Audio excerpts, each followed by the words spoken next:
पार्थेश्वर भगवान की जय, संकलेश्वर भगवान की जय, शाकंभरी योग माया की जय, अक्षेत्रपाल भगवान की जय, सभी संतन की जय, सर्व देवी देवताओं की जय, राधा रानी सरकार की जय, हरिदास जी महाराज की जय, सभी भक्तन की जय।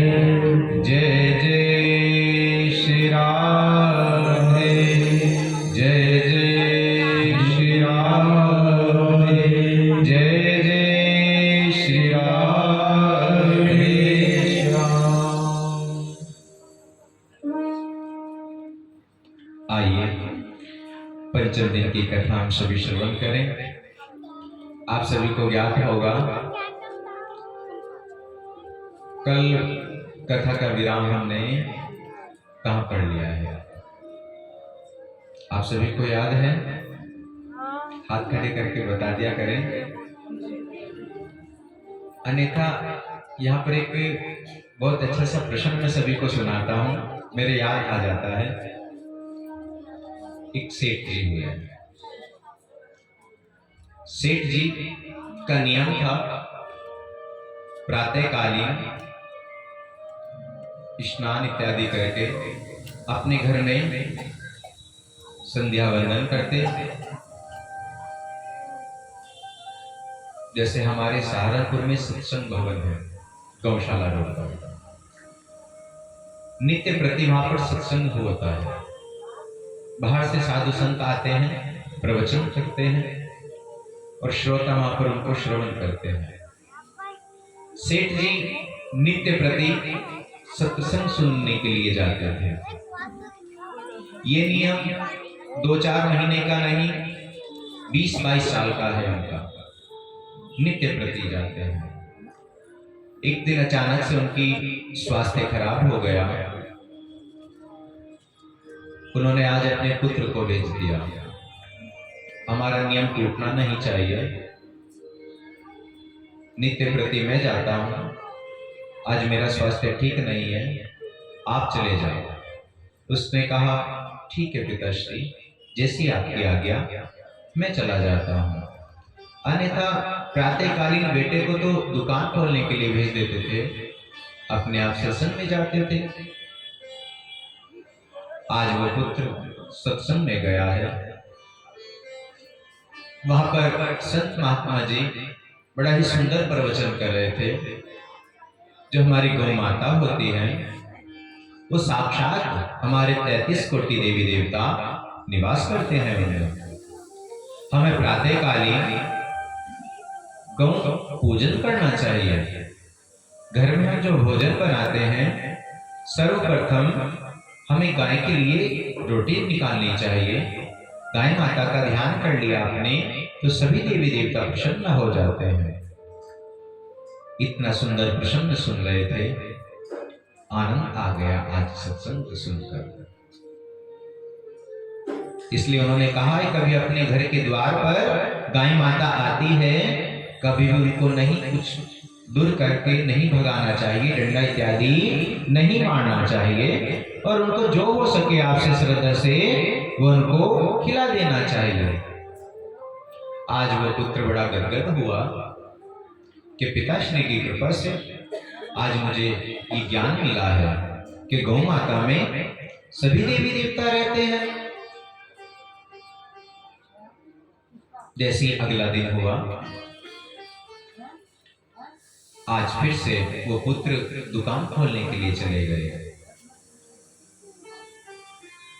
पिताश्री सत्संग सुनने के लिए चले गए। दुकान है उनकी चोकर, बाजरा, पशुओं को ही आहार मिलता है वहां पर। आज संयोग से जैसे ही प्रातःकालीन दुकान खोली, सभी बोरियां बाहर लगाई तो गौ माता वहां पर आ गई। गौ माता का आगमन हुआ, बेटा तो गदगद हो गया। कि आज तो भगवान की बड़ी कृपा हुई है। कल मैं गौ माता की इतनी सुंदर कथा को श्रवण कर रहा था और आज साक्षात सभी भगवान ने मुझे यहाँ पर दर्शन दे दिए हैं। बड़े गदगद हुए। गौ माता ने देखा कि बोरी खुली है, अपना खाना प्रारंभ कर दिया। इतनी देर में सेठ जी आ रहे थे। सेठ जी ने देखा, अरे तुझे नहीं दिख रहा है, ये सारा का सारा चारा खा जाएगी। जैसे ही भगाया तो कहते हैं, पिताश्री आप ये क्या कर रहे हो? कल आपने मुझे सत्संग में भेजा और मैंने श्रवण किया है कि गौ माता में तो 33 कोटि देवी देवता रहते हैं। हमें भगवान शंकर के मंदिर में अगर नहीं जा पाए, भगवान विष्णु के मंदिर में नहीं जा पाए, भगवती के मंदिर में नहीं जा पाए, तो हम गौ माता की पूजा करने सभी देवी देवता प्रसन्न हो जाते हैं। सेठ जी को बड़ा क्रोध आया। मैं 22 साल से सत्संग सुन रहा हूं, अगर मैं उनकी सारी बात मानता तो आज ये दुकान नहीं चलने वाली थी। ये दोनों कान किस लिए दिए हैं? इधर से सुनना और इधर से निकाल देना। तो कहने का अभिप्राय यही है, आप तो ऐसा नहीं करते, तो आप बता दें कि नहीं, कल आपने क्या श्रवण किया है? कल आपने कौन कौन सी कथा श्रवण की है? एक आवाज में आप सब अच्छे से बताएं, हमें भी लगेगा कि हम आपको कथा श्रवण करा रहे हैं। यही सार्थकता है कि आप सब अच्छे से श्रवण कर रहे हैं। तो आप बताइए, आपने कल कौन कौन सी कथा को श्रवण किया है? केवट जी जब राम जी कह रहे थे, भाई जल्दी करो, 5:15 बज गए हैं, इन भक्तों को भी जाना है, ये बात तो आपको अवश्य याद होगी। कल हमारे बाल कृष्ण भगवान का जन्म उत्सव हुआ है। भगवान कहां पर आए हैं? एक बंदी गृह में। वसुदेव जी उनको सूत में बिठाकर जैसे ही आज चले हैं, योग माया का प्रभाव ऐसा बड़ा है, जो बंदी गृह बेड़ियां लगी हैं वसुदेव जी को, भगवान की कृपा से सारी की सारी बेड़ियां खुल गई। जो बंदी गृह में ताला लगा है, वो ताला भी खुल गया। जो सैनिक पहरेदार रहते हैं, वो खराटे मारकर सो रहे हैं। और बाबा सूट में बिठाकर आज चल दिए हैं हमारे ठाकुर जी को लेकर। जैसे ही ठाकुर जी को देखा तो सारे के सारे मेघ बादल बरसने लगे, बौछार करने लगे हैं कि भगवान आए हैं। वो भी फूलों की बरसात करते हैं। अब फूल तो नहीं, वहां पर तो सुहाना सुहाना फुहार आ रही है। वहां पर नाग देवता देखते हैं, हमारे प्रभु छोटे से हैं, इनको कहीं सर्दी ना लग जाए, तो प्रभु ने अपना फन उनके ऊपर कर लिया और वही छतरी बना दी है कि हमारे प्रभु को कहीं बारिश की बूंद ना लग जाए। यमुना मैया ने देखा साक्षात प्रभु आ रहे हैं। अब यमुना मैया उनके चरण छूना चाहती है। वसुदेव जी शूक में बिठाकर जा रहे हैं उनको धीरे धीरे। आज गंगा मैया बढ़ती बढ़ती बढ़ती बढ़ती वसुदेव जी की तट तक आ गई। भगवान ने सोचा कहीं मेरे पिताश्री डर ना जाए, ये तो गंगा मैया बढ़ती जा रही है। तो जैसे भगवान ने अपना एक चरण बाहर निकाला और गंगा मैया तो उनका चरण ही छूना चाहती थी। जैसे भगवान ने अपना चरण बाहर निकाला, गंगा मैया चरण छूकर धीरे धीरे धीरे धीरे बिल्कुल उनके घुटनों तक आ गई। यमुना मैया जैसे आज घुटनों तक आई है, तो आज चलते चलते अब कहाँ गए हैं नंद बाबा हमारे ठाकुर जी को छोड़ने के लिए? वसुदेव जी के, वसुदेव जी गए हैं नंद बाबा के यहाँ छोड़ने के लिए। और जैसे ही आज वसुदेव जी चल रहे हैं, चलते चलते देखा वहां के नंद बाबा के द्वार सारे खुले हैं। वहां पर ठाकुर जी को लिटा दिया और वहां पर योग माया लेटी है। उनको लेकर अपने संग में आ गए। जैसे आज बंदी गृह में आए हैं, बोले बाल कृष्ण भगवान की। हमारे प्रभु कह रहे हैं हम यहीं पर हैं। कल प्रभु का जब राम जन्म हुआ तब ये गुब्बारे फूट गए, जब कृष्ण जन्म हुआ तब ये गुब्बारे फूट गए। आज जैसे ही हमारे लड्डू गोपाल जी का फिर यहाँ पर चर्चा प्रारंभ हुई है कथा, तब से कहते हैं मैं यहीं पर बैठा हूँ। इसलिए इन भक्तों को अच्छे से श्रवण कराते रहो। बोलो बाकी बिहारी लाल की। आज योग माया को लेकर जैसे ही चले हैं, बंदी गृह में आए, जो सारी की सारी बेड़ियां खुल गई थी वो सारी बेड़ियां फिर से लग गई। जो बंदी गृह खुल गया था फिर से ताले लग गए। जो सो रहे थे अच्छे से खराटे मारकर, भगवान तो वहां पर नहीं रोए, लेकिन जैसे आज ये देवी आई है कन्या योग माया, ये बड़ी जोर से रोई है, बड़ी जोर से रोई। और जैसे ही रोई तो आज जितने भी द्वारपाल खड़े हैं इन्होंने जाकर कंस को सूचना दे दी है। आज बालक हो गया, क्या हुआ है? कन्या हुई है। कंस दौड़ा दौड़ा आया। जैसे ही आया देखकर अरे तो कन्या हुई है। योग माया हमें तो आकाशवाणी हुई है कि 8वां गर्भ ये जो पुत्र होगा मेरा काल होगा, ये तो कन्या हुई है।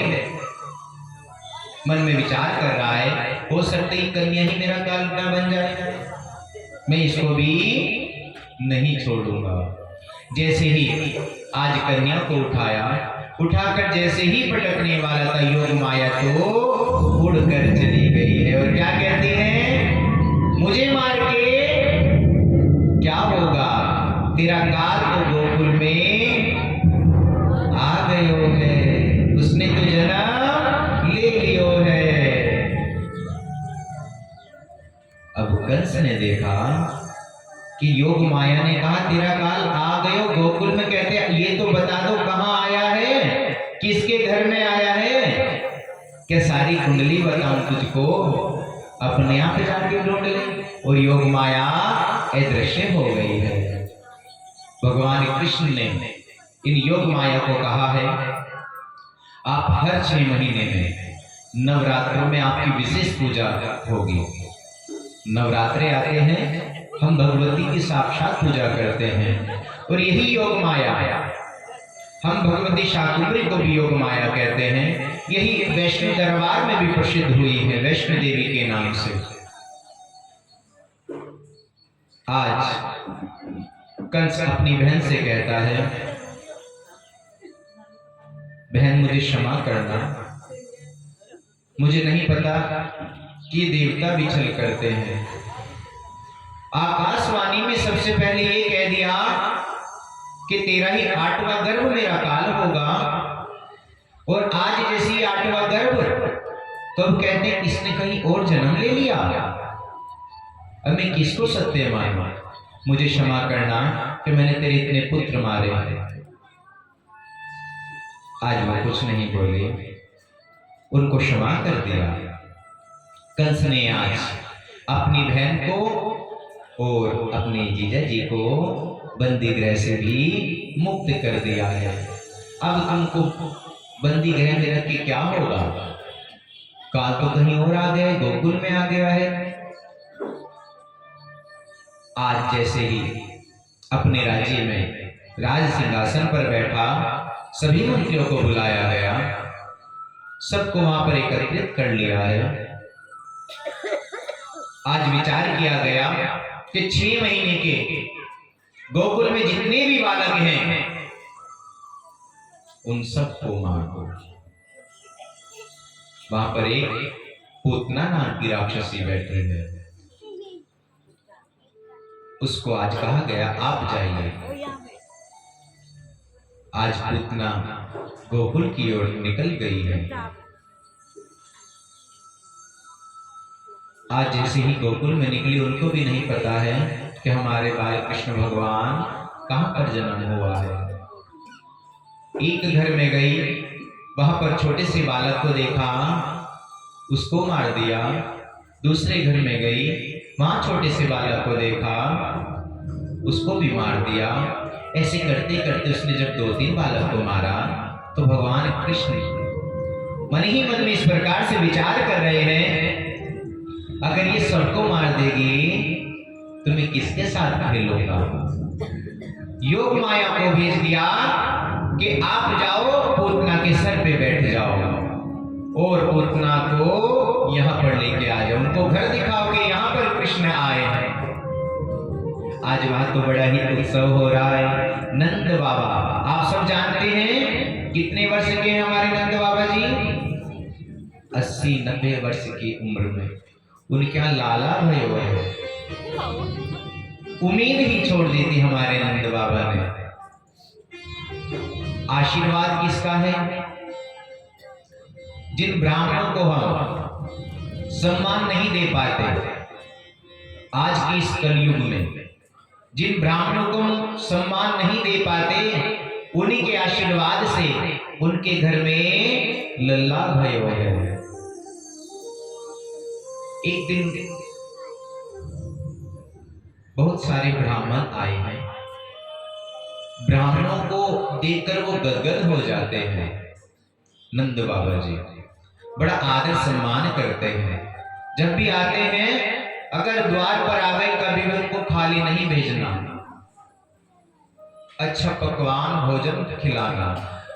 और ब्राह्मण देवताओं को तो आनंद तभी आता है अच्छे से आप रेवड़ी बनाओ, जैसे हमारे कल भैया ने कहा है रेवड़ी लेकर आओ, जलेबी लेकर आओ, गिरिराज भगवान के लिए गुलगुले लेकर आओ, पकौड़ी लेकर आओ।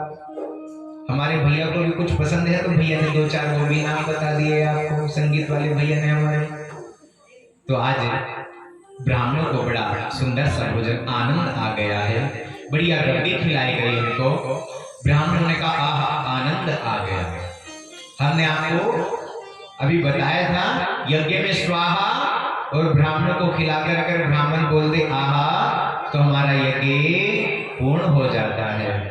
ऐसी भोजन जब हमने ब्राह्मणों के लिए बनाया है, उन्होंने अगर एक बार आहा कह दिया तो आपका बनाया हुआ भोजन सफल हो गया। तो आज ऐसे ही भोजन करा है तो नंद बाबा को आशीर्वाद देते हैं, पुत्रवान भव। जैसे आज पुत्रवान भव कहा गया, नंद बाबा कहते हैं अरे ये क्या कर रहे हैं आप? मेरी 80 वर्ष की उम्र हो गई है, अब आप मुझे पुत्रवान भव का आशीर्वाद देते हैं। अभी तक तो हो नहीं और आगे कुछ पता नहीं। आज ब्राह्मण देवता कह रहे हैं ये हमारा आशीर्वाद है, और ब्राह्मणों का आशीर्वाद कभी खाली नहीं जाता। मैं कैसे मानूं? आज से हम आप ही के नाम का जप करेंगे। इसलिए ब्राह्मण देवता को संकल्प देकर कोई भी अनुष्ठान प्रारंभ किया जाता है। आज वहीं पर उन्होंने कह दिया नंद बाबा आप हमें संकल्प दो, हम आपके यहाँ पर अनुष्ठान करेंगे। जब तक आपके यहाँ लीला नहीं भय होगा हम किसी और के घर नहीं जाएंगे। बस आप हमें अच्छा अच्छा भोजन पका कर खिलाते रहो, अच्छी अच्छी रबड़ी खिलाते रहो, क्योंकि नंद बाबा के यहाँ तो कई लाख गैया हैं। नंद बाबा ने कहा क्या बात है आप ऐसे ही खा लो। आज ब्राह्मणों के आशीर्वाद से लल्ला भयो है। आइए बड़ी सुंदर सी एक बधाई करते हुए, क्योंकि लल्ला तो आ गए हुए हैं। नंद घर आनंद भयो, नंद घर आनंद भयो, हाथी दिनों घोड़ो दिनों, हाथी दिनों घोड़ो दिनों, नंद घर आनंद भयो, नंद घर आनंद भयो। आज बड़ा ही आनंद आ रहा है, नंद के घर आनंद भयो। आइए हमारे भी एक सुंदर सी बधाई करते हुए आगे की कथा में प्रवेश करते हैं। जन कहे कृष्ण कन्हैया गोकुल में बाजे बधैया। आइए ताली से जवाब देते हैं।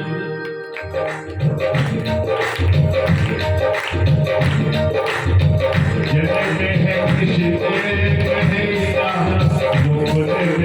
बाजे बधैया जग में है प्रीत कन्हैया गोकुल में बाजे बधैया बाजे बधैया बाजे बधैया बाजे बधैया बाजे बधैया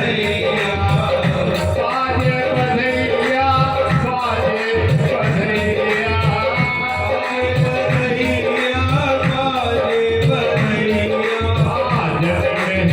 बाजे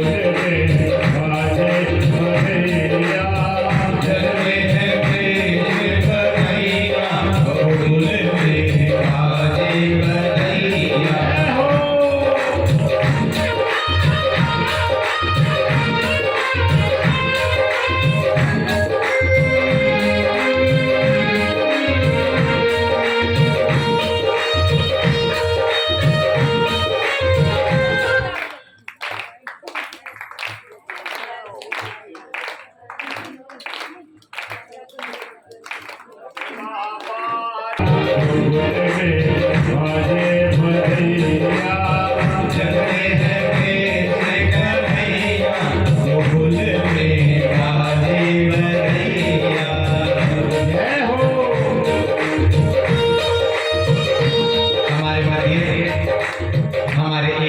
परिषद जिला सहारनपुर हमारे बड़े भैया अमित जी और हमारे आदरणीय हमारे आदेश तिवारी जी, इनका हार्दिक अभिनंदन, बहुत बहुत स्वागत है।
की कन्हैया भयो जय कन्हैया लाल की के आनंद भयो जय कन्हैया लाल की हाथी घोड़ा भाग की जय कन्हैया लाल की के आनंद भयो जय कन्हैया लाल की के बिहारी लाल की जय जय श्री राधे जय जय श्री राम जय जय श्री राधे राम। हमारे मध्य हमारे बड़े भैया अमित जी और हमारे बड़े भैया अवधेश जी कोटेश्वर महादेव मंदिर जो कई हजार वर्ष से बंद हमारे भैया का प्रयास कि आज वहां पर महादेव की विशेष पूजा होती है। हम अपने भैया को कहेंगे कि 2 मिनट हमारे भैया आप सबको अवगत करा दें कि कोटेश्वर मंदिर कहाँ पर है, बड़ी विशेष। तो भैया को हमारे माइक दिया जाए।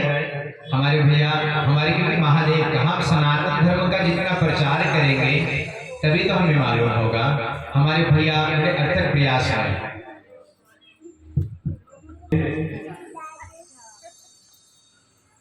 हमारे व्यासपीठ ब्राह्मण हमारे देवता हमारे बारे में जो बोल रहे हैं, प्रयास तो कोई ना कोई माध्यम होता ही है, लेकिन कृपा जो है ईश्वर की अपने आप ही होती है। महादेव का मंदिर देखो, हम सब सनातनी लोग हैं, आप सब लोग, हमारे सनातन धर्म की रीढ़ होती है जो हमारी माता बहनें होती हैं। धर्म हम लोग कथा सुनने आए, धर्म को जान लिया, लेकिन उस पर अमल अगर हम करते रहें तो फिर ऐसी कभी स्थिति नहीं आएगी कि कोई मंदिर या कोई देवालय शिवालय बंद होए। उस क्षेत्र की स्थिति ऐसी हो गई कि वहां पर कोई हिंदू था ही नहीं। 35 साल वो मंदिर इसलिए बंद रहा। वहां पर विधर्मी लोग गंदगी डालते थे और मंदिर की जो रास्ता था वो बिल्कुल चिन्हवा दिया गया था, बंद था। तो महादेव की खुद की कृपा हुई, कोई ना कोई माध्यम बनता ही है। भगवान ने हमारे पे कृपा की। हमारे पूर्व जन्म के कोई पुण्य थे वो जागृत हुए, ब्राह्मणों का आशीर्वाद रहा सर पर, तो आज वहाँ पर सुबह शाम आरती होती है।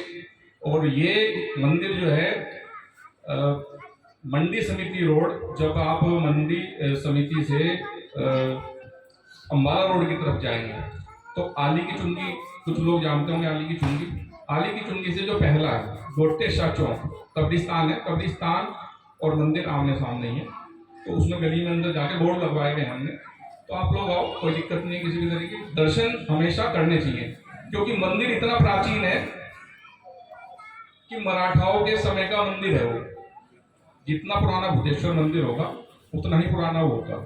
उसके अंदर तहखाने भी हैं और बड़ा सुंदर वातावरण है वहाँ पे। जब जो भी लोग वहाँ पे आते हैं, लगभग 2-3 साल हो गए मुझे वहाँ पे, 3 साल में जो भी लोग वहाँ पे आते हैं माथा टेकने, कुछ लोग हो सकता है आप में से कोई गया भी हो, तो वहाँ पे अपने आप अनुभूति होती है शांति की। आपको लगेगा नहीं मुझे 5 मिनट और यहाँ पे अपना समय देना चाहिए।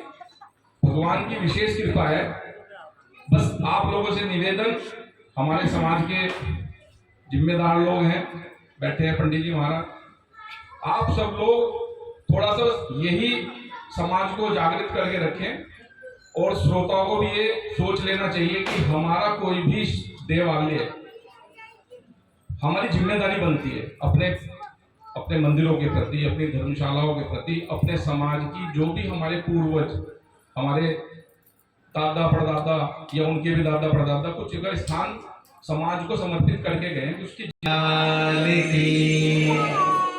हमारे भैया ने प्रयास किया है। मैं भैया को अब से नहीं, जब मैं कीर्तन भवन में हमारे गुरुदेव चंद्रपाल दीक्षित जी विद्या अध्ययन करने के लिए जाता था, तब से मैं अपने बड़े भैया को जानता हूँ। और भैया का प्रयास महादेव का मंदिर जो खोलने नहीं देते थे, भैया ने दिन रात एक किया है। अपने साथ में धीरे धीरे सभी ब्राह्मणों को एक संगठन बनाया है। देखिए, एक उंगली कभी काम नहीं करती, और अगर ये 5 उंगली की हम ये मुट्ठी बंद हो जाए तो कोई हमें छेड़ भी नहीं सकता। हमारे भैया का यही प्रयास है कि अधिक से अधिक संख्या में हम महादेव के मंदिर में जाएं। उनको मालूम होना चाहिए हमारा सनातन धर्म कमजोर नहीं है, बस थोड़ा सा सोया है, उसको जगाने की आवश्यकता है। हमारे भैया यही प्रयास कर रहे हैं। इनके लिए सुंदर सी ताली हो जाए। अच्छा लगता है जब भी कोई धर्म कर्म का कार्य करते हैं। आइए कथा में प्रवेश करें। नंद बाबा के यहाँ पर 80 बरस में लल्ला भय हुए। आज नंद बाबा इतने आनंदमंद हैं, इतना उत्सव हुआ है कि आज ब्राह्मण, जितने भी ब्राह्मण देवता है, सबको बुलाया गया। सभी ब्रजवासी आए हैं। बाबा नंद बाबा ने यहाँ पर 2 लाख गायों का दान किया है। 1 नहीं, 2 नहीं, 1000, 2000 नहीं, 2 लाख गैया का दान किया है। जिसकी पुत्री जवान हो रही है उसको कुछ उपहार दिए हैं, स्वर्ण का दान दिया है कि आप जब अपनी पुत्री का कन्यादान करेंगे तब आपका ये प्रयोग हो जाएगा। जैसे हमारे भैया ने बताया है कि हमारे जो बड़े बुजुर्ग, बड़े दानी रहे हैं, सबसे पहले जो हमारे बड़े बुजुर्ग करते थे वो सुंदर सुंदर धर्मशालाएं अपनी ओर से दान करना। आपने देखा है हमारे यहाँ पर जिसको हम बड़ा अस्पताल कहते हैं, ये बाजोरिया, हमारे जो बाजोरिया जी हैं ये बड़े ही दानी रहे हैं। इन्होंने ही ये जमीन का दान किया है। कुछ प्याऊ लगवाते थे, अब ये सब कुछ खत्म हो गया है। अब तो हम अपने नाम की या तो अच्छी सी कॉलोनी बनवाते हैं या सुंदर सा होटल बनवाते हैं, केवल कमाई करने के लिए। अब एक मध्यम वर्ग का वो होटल में नहीं रह सकता, उसको तो वही धर्मशाला चाहिए। नंद बाबा ने अनेक उपहार दिए हैं। बड़ा उत्सव हो रहा है। आज इतना उत्सव हो रहा है, अतिथि आए हुए हैं। पूतना इतना सुंदर रूप बना के आया, कोई भी देखकर ये नहीं कह सकता कि कोई राक्षसी है। कोई नहीं जानता इस बात को, इतना सुंदर रूप है। यशोदा मैया के पास में आती है, मैया ए यशोदा, हमने सुना है तेरे यहाँ लल्ला भयो है। हाँ, लल्ला तो भयो है हमारे यहाँ पर। नहीं, उसका मुख दिखा दे, अभी सो रहा है हमारा लल्ला। ये हम सब घर की बात है। जब हमारे बालक सो जाते हैं तब मैया कुछ कार्य में लग जाती है, तभी काम कर पाती है, अन्यथा तो उनको गोद में लेकर रखती, रोते बोलते हैं।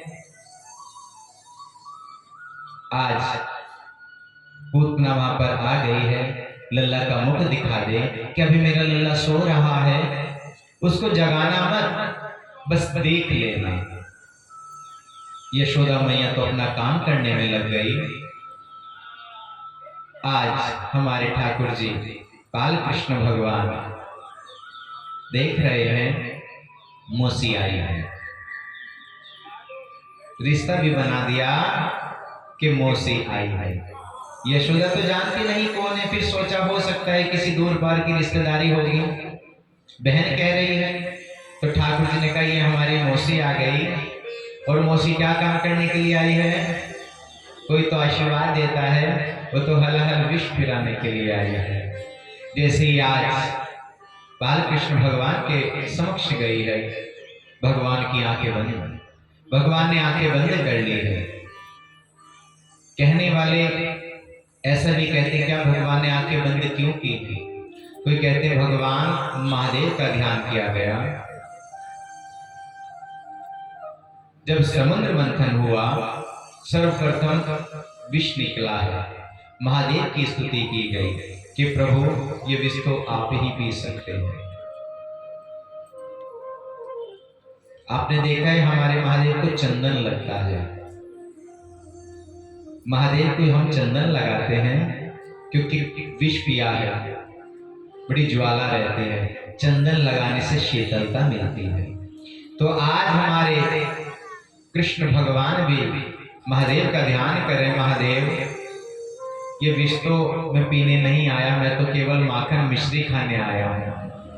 अभी 6 दिन कभी मैं नहीं भया और मुझे आते ही विष पिलाओगे। प्रभु ये विष तो आप पियो, मैं तो ओनली क्या करने आया हूँ? माखन मिश्री खाने के लिए आया हूँ प्रभु। तो इस हलाहल विष को आप पी लें। आज महादेव का जैसे ही ध्यान किया तो पूतना जो आई है अपनी गोद में लला को उठाया, स्तनपान कराने लगी।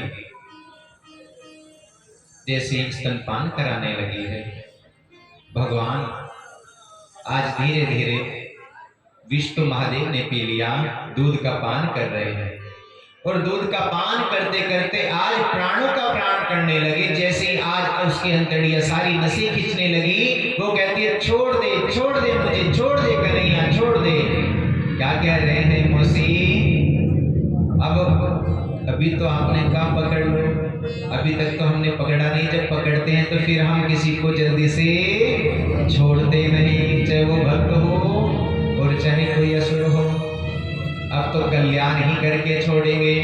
आज उसको इतनी वेदना होने लगी कि वो जोर से भागी बाहर गई। इतना बड़ा रूप बना लिया पूतना ने और भगवान ने उसके सारे के सारे प्राण हर लिए और वो धड़ाम से नीचे गिर गई। उसका गोविंदाए नमो नमः हो गया। बोले बाल कृष्ण भगवान की। छोटे से लला 6 कोस में जाकर गिरी है वो।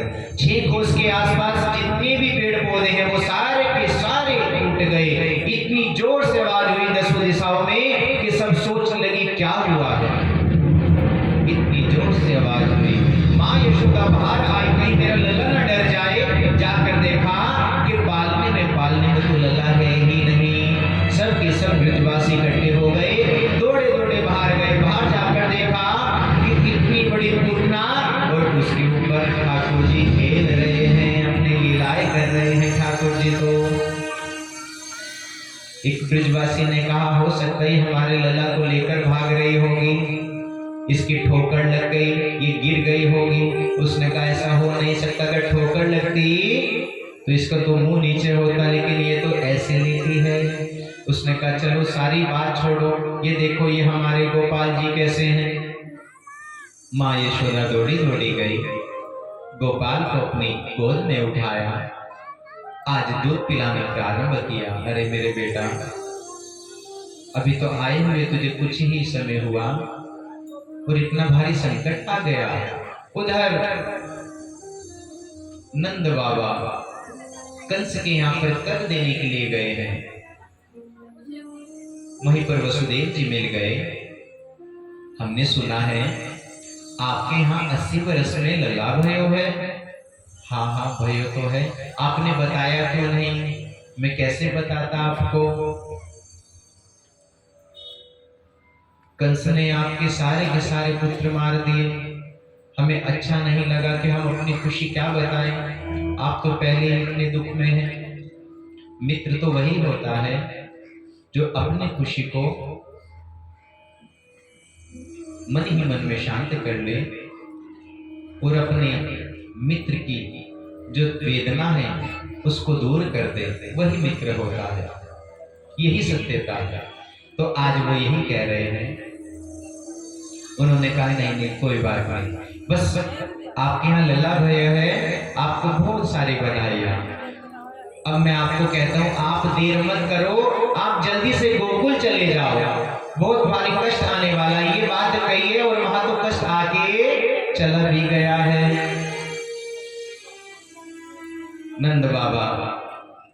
यही विचार आया कि कभी झूठ नहीं बोलते। हमारे मध्य हमारे गुरुदेव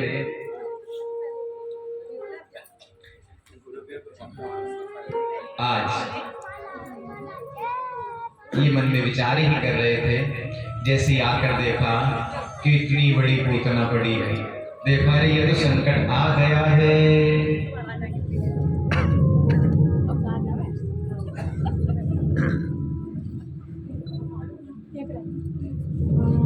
हमारे मध्य परम आदरणीय हमारे गुरुदेव, मैं तो इनका बालक हूँ, इनको यहीं से ही प्रणाम करते हुए कि गुरुदेव का आशीर्वाद ऐसे ही हमारे ऊपर बना रहे, उनकी कृपा हमारे ऊपर। बोले गुरुदेव भगवान की।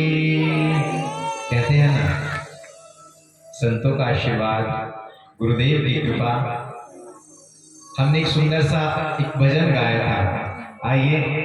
इतने जोड़े ऐसा कोई संत मिले, ओ मेरी तार प्रभु से जोड़े ऐसा कोई संत मिले। मेरा तार प्रभु से जोड़े ऐसा कोई संत मिले, ऐसा कोई संत मिले, ऐसा कोई गुरु मिले, ऐसा कोई संत मिले, ऐसा कोई गुरु मिले। मेरी तार प्रभु से जोड़े ऐसा कोई संत मिले, से जोड़े ऐसा कोई संत मिले, ऐसा कोई संत मिले, ऐसा कोई गुरु मिले, ऐसा कोई संत मिले, ऐसा कोई गुरु मिले।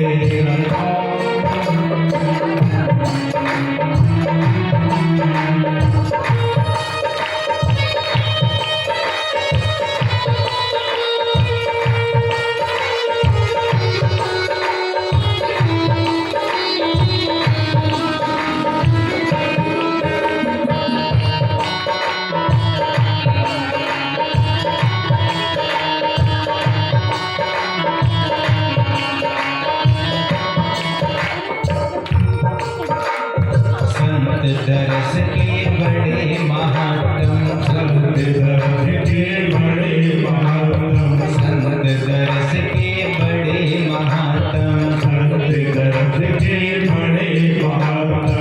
दुर्लभ जग में संत समागम, दुर्लभ जग में संत समागम, दुर्लभ जग में संत समागम, दुर्लभ जग में संत समागम। मेरे मन के भ्रम को तोड़े ऐसा कोई संत मिले, मन के भ्रम को तोड़े ऐसा कोई संत मिले, ऐसा कोई संत मिले, ऐसा कोई गुरु मिले, ऐसा कोई संत मिले, ऐसा कोई गुरु मिले।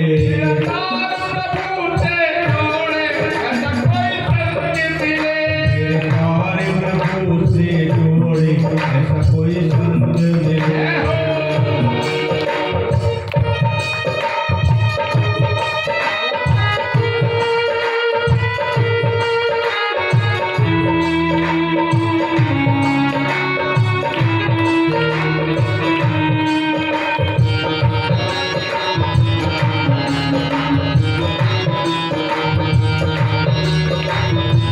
आप नहीं चाहते आपकी तार प्रभु से जोड़ने वाला कोई संत मिले, आप नहीं चाहते तो हाथ को ऊपर उठाते हुए, तालियों की सेवा करते हुए कि आपको भी ऐसा संत मिल जाए और आपकी तार प्रभु से जुड़ जाए। बड़े भाग पावहि सत्संगा, बड़े भाग पावहि सत्संगा, बड़े भाग पावहि सत्संगा, बड़े भाग्य पावहि सत्संगा, विरहि प्रयास होय भव भंगा, विरहि प्रयास होय भव भंगा। मेरे मन के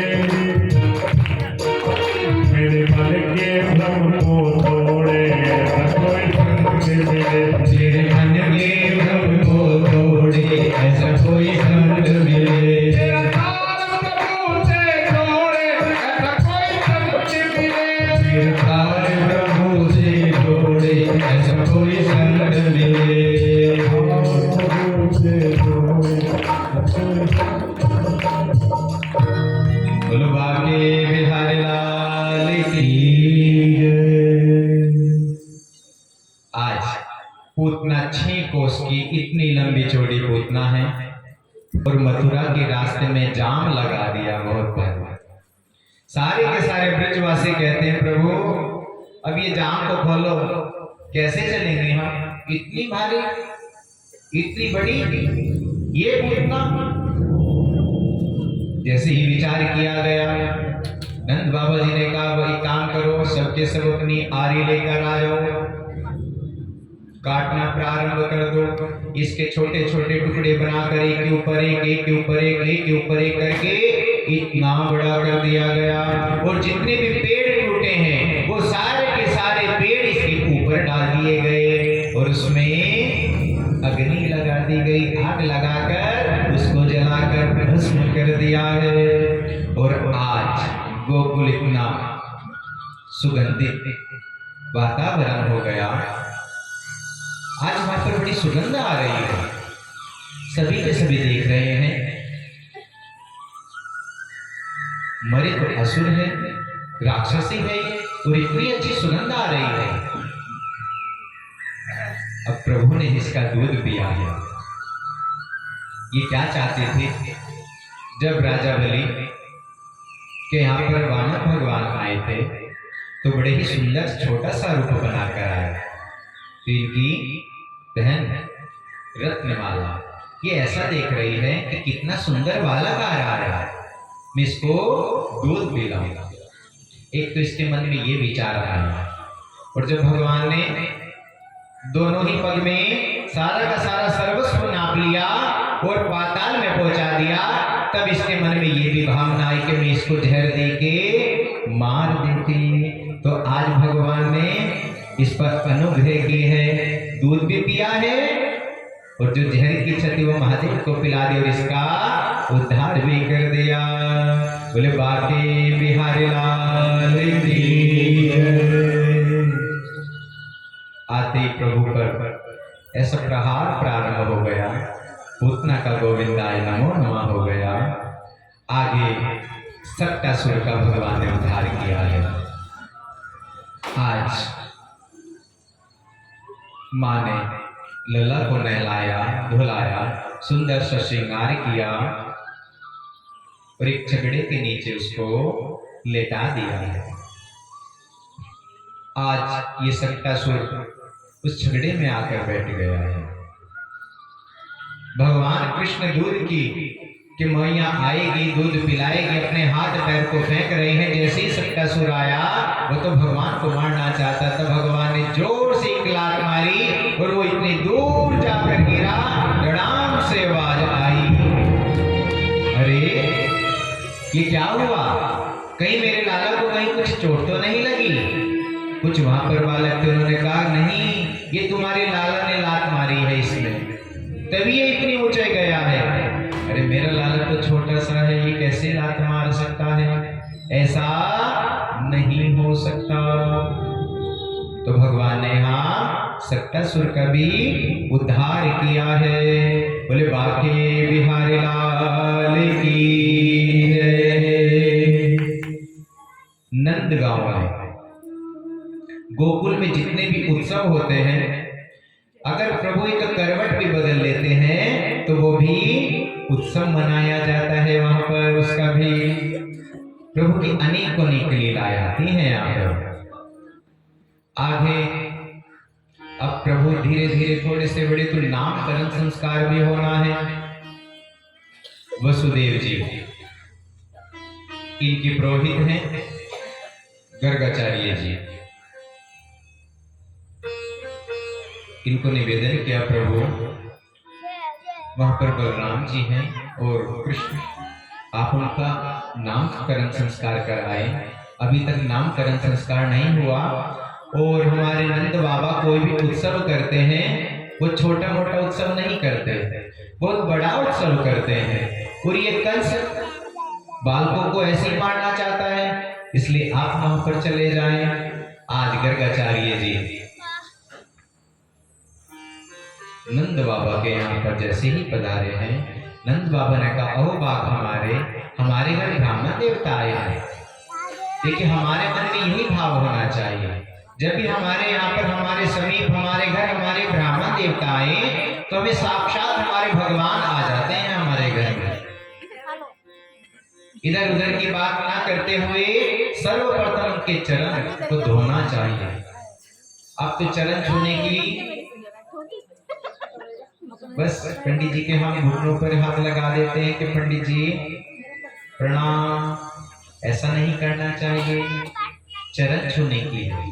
चरण आप छुएंगे, जो भी उनके गुण होते हैं वो हमारे प्रभु यहाँ पर बिठा देते हैं। और हमें गुण ही तो चाहिए, अवगुण थोड़ा ना चाहिए। तो आज गर्गाचार्य जी आए हैं नंद बाबा के यहाँ पर, प्रणाम किया गया। प्रणाम करते हुए बाबा को कि बाबा आइए, आप आ ही गए हैं, हमारे बालक को का आप नामकरण संस्कार करें। आज नामकरण संस्कार के लिए गर्गाचार्य जी कहते हैं, नंद बाबा हम वसुदेव जी के पुरोहित हैं। अगर हम आपके यहाँ पर नामकरण संस्कार करेंगे, कंस को पता चल गया तो वो ऐसा सोचेगा कि कहीं वसुदेव जी के पुत्र तो नहीं है।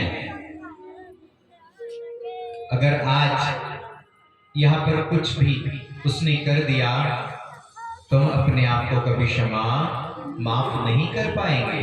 उन्होंने कहा नहीं नहीं प्रभु, हम तो एक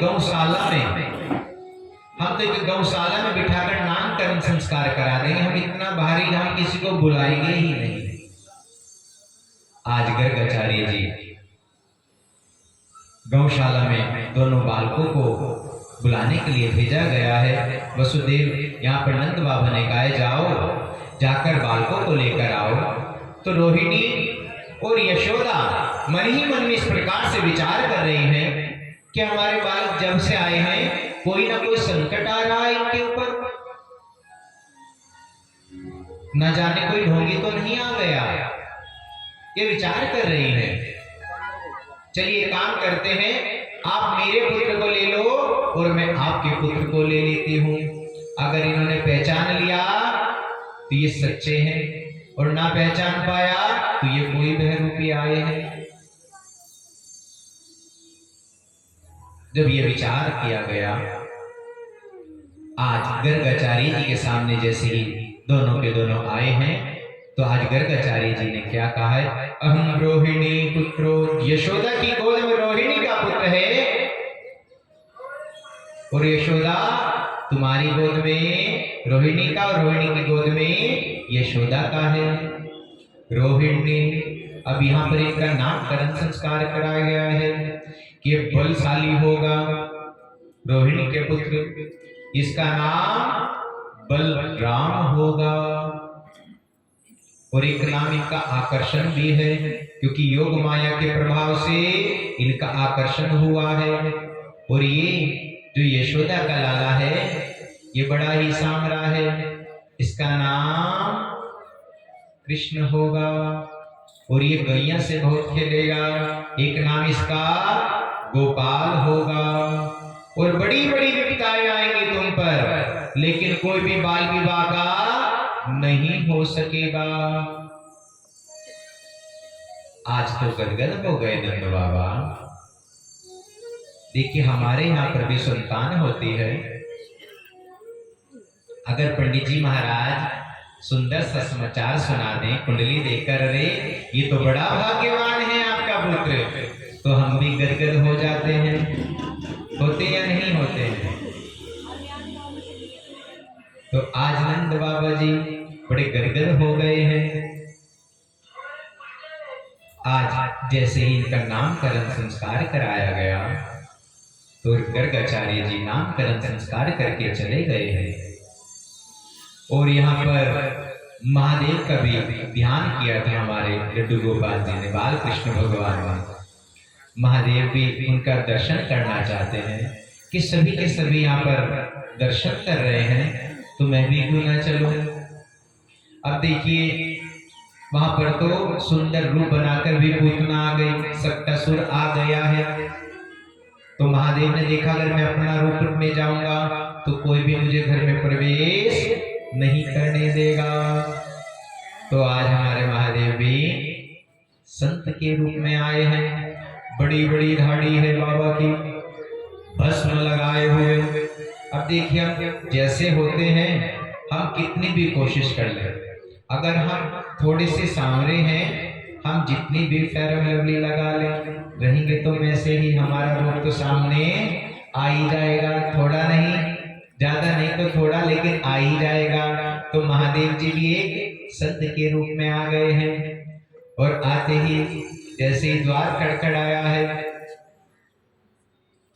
वहां पर बाबा ने कहा आपके यहाँ लल्ला हुआ है, हम दर्शन करना चाहते हैं। आज विचार कर रही है, अरे इस बाबा को देखकर कहीं हमारा लल्ला डर गया और न जाने किस किस रूप में हमारे बालक पर तो पहले ही इतने संकट आ रहे हैं। उन्होंने कहा हम दर्शन नहीं कराएंगे। उन्होंने कहा अरे आप एक बाबा को दर्शन नहीं कराओगे? कहते हम कैसे मान लें, हमारे लल्ला पर तो पहले इतने संकट आ गए हैं। उन्होंने कहा बस हमें एक बार दिखा दो। अब भगवान कृष्ण से महादेव कह रहे अरे प्रभु आप हमें दर्शन नहीं दोगे, आप सबका तो उद्धार कर रहे हो, हमें भी दर्शन दे दो। मन ही मन में आपस में बातें चल रही हैं उनकी। आज संत जी जो महादेव संत के रूप में आए हैं, उन्होंने भी हट लगा ली है कि मैं भी घर के बाहर ही बैठ जाऊंगा जब तक तुम दर्शन नहीं कराओगी। अच्छा तो फिर मेरी भी हट है, मैं भी दर्शन तुमको नहीं कराऊंगी। आपस में बातें चल रही है, प्रभु दर्शन दे दो, क्या मुझे दर्शन नहीं दोगे? तो आज भगवान ने अपनी सुंदर सी लीला की, बड़ी जोर जोर से रोने लगे बाबा। हमारे कृष्ण भगवान बड़ी जोर जोर से रोने लगे हैं। इतनी जोर से रो रहे हैं कि माँ यशोदा जो कहती है मैं नहीं कराऊंगी, आज उसके पास गई, अपने लला के गोद में उनको लिया, इधर उधर हिलाने लगी, दूध पिलाने लगी। ना तो वो दूध पीते, ना हिलकर भी चुप होते। नंद बाबा ने कहा क्या हुआ हमारे बालक को, क्या बात है, क्यों इतना रोते हैं? आज नंद बाबा भी उनको चुप कराने की कोशिश कर रहे हैं, उनसे भी चुप नहीं हो रहे। तो कहते हैं कि बाहर बाबा बैठा है, कहीं उसने तो कोई जादू टोना नहीं कर दिया कि हमारा बालक चुप ही नहीं हो रहा है। अरे बाबा तुम जाते और यशोदा मैया कहती है हम भी तुमको दर्शन नहीं कराएंगे। बाबा कहते क्या तुम अपने लला को कभी बाहर लेकर नहीं आओगी कि हम नहीं लेकर आएंगे? क्या आप अपने बालक की कभी शादी नहीं करोगे तब तो बाहर लेकर आओगी कि हम लड़की वालों को अपने घर ही बुला लेंगे, हमारा तो बहुत बड़ा महल है। आज इस तरह से ये हट चल रही है। भगवान महादेव तो कह रहे हैं प्रभु हमें भी दर्शन दे दो। उधर कृष्ण रो रहे हैं, जोर जोर से रो रहे हैं। नंद बाबा से चुप नहीं होते, सब उनको चुप करने में लगे हैं, नहीं चुप होते। तो आनंद बाबा ने कहा क्या बात है, क्यों रो रहा है? तो यशोदा मैया कहती है कि बाहर एक संत बैठे हैं, उन्होंने ये हट लगाई है कि मैं तो आपके लला के दर्शन करके ही जाऊंगा, तो तुम इनके दर्शन कराते क्यों नहीं? क्या पता कोई सच्चे संत हो। आनंद बाबा ने यशोदा मैया को समझाया कि हमें ऐसा नहीं करना चाहिए, हमें इनको दर्शन करा देना चाहिए। आनंद बाबा की बात मान गई है। जैसे आनंद बाबा की बात मानी, आज इनको दर्शन कराए गए महादेव को। महादेव दर्शन करके आनंद मंद हो गए। अरे प्रभु बड़ा विलंब कर दिया। कहते हैं ना शुभ कार्य में विघ्न बहुत आते हैं, तो यहाँ आज मैया हट पे लग गई थी कि हम क्यों दर्शन नहीं कराएंगे। प्रभु कह रहे मैं तो इतना सुंदर रूप बनाकर आया, अब भी ये दर्शन के लिए मना कर रहे थे। जैसे आज महादेव की गोद में आए तो बिल्कुल चुप हो गए हैं, जो किसी की गोद में चुप नहीं हो रहे थे। जैसे ही महादेव ने गोद में लिया और बिल्कुल शांत हो गए, मन ही मन में आपस में बातें कर रहे हैं। और यशोदा मैया कहती हाँ ये तो बिल्कुल सच्चे संत हैं, ये कोई वह रुके नहीं है। ये तो मेरे बालक के केवल दर्शन ही करने आए थे। अब तो अपनी बात कह डाली कि प्रभु, जब से मेरे लल्ला ने जन्म लिया है